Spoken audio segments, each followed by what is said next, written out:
நீரின்றி அமையாது உலகெனின் யார் யார்க்கும் வானின்றி அமையாது ஒழுக்கு. அனைவருக்கும் வணக்கம். திருவள்ளுவர் மிக சிறப்பாக 2 வரியில் தெளிவாக சொல்லிட்டு போயிட்டார்.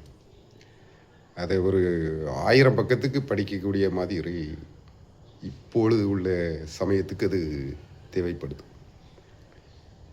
நீர் என்னுடைய அருமை. பற்றற்று போன சந்நியாசிக்கு கூட நீர் தேவை. நீர் இல்லைன்னா அந்த சந்நியாசி கூட துன்பத்தில் ஆளாக நேரிடும். அவ்வளோ சிறப்பாக சொல்லியிருக்கார் நீரினுடைய மதிப்பை. இதை ஒரு நாட்டின் தலைவர் எவ்வளோ அழகாக செய்திருக்கிறாருன்னா காமராஜர். அவர் எத்தனையோ அணைகளை கட்டியிருக்கிறார். மாத்தூர் தொட்டியில் பால் அவர் நீருடைய மதிப்பு அவருக்கு தெரிந்திருக்கு, மிக சரியாக செய்திருக்கிறார். ஒன்று, இது ஒரு முக்கியமான விஷயம். காமராஜருக்கு படிக்க தெரியாது, படிக்காத மேதை அப்படின்னு சொல்கிறாங்க. செவுரு பூரா அந்த மாதிரி அவர் பிறந்த நாள் அன்னைக்கு அந்த மாதிரி ஒட்டி வைக்கிறாங்க. அந்த பேப்பரில் ஒட்டி வச்சுட்டு பார்க்குறோம். அது குழந்தைகள்கிட்டையும் நான் அதே மாதிரி படிக்காத மேதைன்னு சொல்லி நானும் கூட அப்படி தான் படிச்சிருக்கேன். அது இல்லை, அவருக்கு நன்றாகவே படிக்க தெரியும். அவர் இறக்கும் காலத்தில் ஹிட்லருடைய மெயின் கேம்ப் போர் அந்த நூலை படித்திருக்கிறார் ஆங்கிலத்தில். அவரை படிக்காத மேதை அப்படின்னு சொல்கிறது ரொம்ப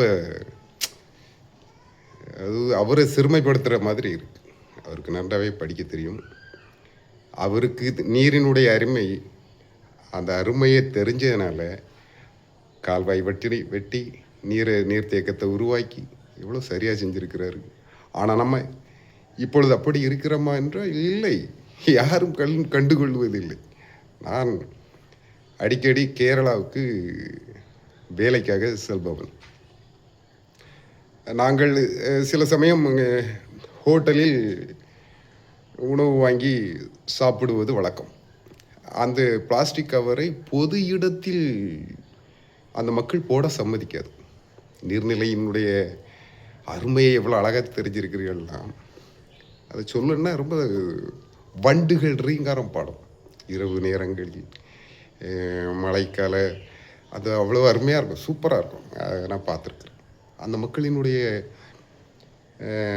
இதை பார்த்து பூரிப்பாக இருக்குது. ஆனால் நம்மளுடைய கால்வாய், நம்ம ஆற்று வெள்ளங்கள் பார்த்தா பிளாஸ்டிக்கு, மது அருந்தி போட்ட பாட்டில்கள் அப்படி ரொம்ப ரொம்ப குப்பையாக இருக்குது. ஏதோ ஒரு மாடு, ஏதோ ஒரு உயிரினங்கள் இறந்தால் கூட அந்த நீர்நிலைகளில் கொண்டு போட்டு இது பண்ணுறாங்க, வேஸ்ட் பண்ணுறாங்க. அது பார்க்கவே கொடுமையாக இருக்குது. இது சொல்லிக்கிட்டே போகலாம். அதாவது அடுத்த தலைமுறைக்கு நாம் நீரை வச்சுட்டு போனாலே போதும், நீரை பாதுகாத்து வச்சுட்டு போனாலே போதும். அவங்க கண்டிப்பாக நிம்மதியாக வாழ்வாங்க, சந்தோஷமாக வாழ்வாங்க. அத்தனை உயிரினமும் வாழக்கூடிய சூழல் உருவாகிவிடும். எல்லோரும் இதற்கு முயற்சி செய்வீர்கள் என்ற நம்பிக்கை எனக்கு இருக்கிறது. அதாவது தீப்பெட்டி மாதிரி 2 மாடி வீடு கட்டடம் கட்டணும்,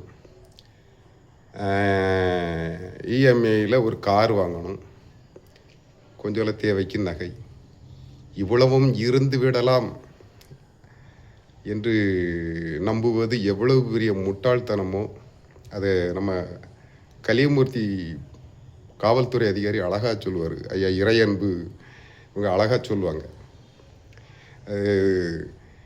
அதாவது இப்படி ஒரு வாழ்க்கை, இதுக்காக நம்ம பிறந்தோம்.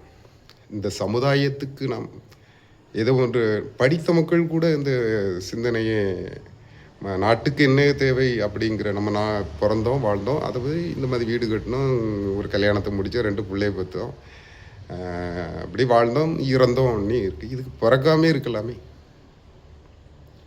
நல்ல சமுதாயத்தை உருவாக்குவோம், நீர்நிலைகளை பாதுகாத்து வைப்போம், கார் இல்லாட்டும் நம்ம வாழ்ந்து விடலாம்.